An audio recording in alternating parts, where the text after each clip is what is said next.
सभा की कार्यवाही 2 बजे तक के लिए स्थगित की जाती है। 13 दिसंबर को संसद के अंदर जो कुछ हुआ, उस घटना को देखकर हर कोई हैरान रह गया, बल्कि संसद के अंदर मौजूद सांसद भी एक पल के लिए डर से गए। लेकिन सवाल ये उठता है कि संसद की सुरक्षा में इन लोगों ने सेंध आखिर कैसे लगा दी, क्योंकि संसद के अंदर जाना इतना आसान तो नहीं है, क्योंकि संसद के अंदर जाने के लिए कई तरह के सुरक्षा कवचों का सामना भी करना पड़ता है।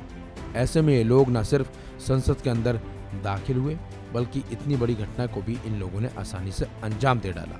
हालांकि ये लोग गेस्ट के तौर पर अंदर गए थे, लेकिन सवाल ये उठता है कि अपने साथ ये लोग उस तरह की चीज यानी कि स्प्रे अंदर लेकर कैसे पहुंच गए। चलिए अब आपको बताते हैं कि आखिर आरोपियों ने संसद के अंदर दाखिल होने के लिए किस तरह की तैयारियां की थी।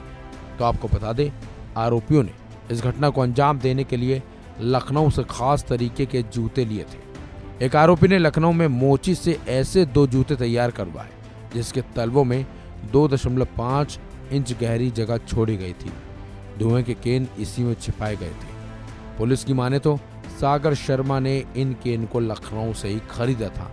आरोपी सागर शर्मा और मनोरंजन डी दर्शक दीर्घा से लोकसभा में कूद गए थे और उन्होंने पीली गैस उड़ाते हुए नारेबाजी भी की थी। हालांकि सांसदों ने इन दोनों को पकड़ लिया था। इसी बीच पुलिस का एक बड़ा बयान भी अब सामने आया है, जिसके मुताबिक आरोपी 1929 के दौरान भारत में ब्रिटिश शासन के समय क्रांतिकारी भगत सिंह की ओर से सेंट्रल असेंबली के अंदर बम फेंके जाने जैसी घटना को दोहराना चाहते थे।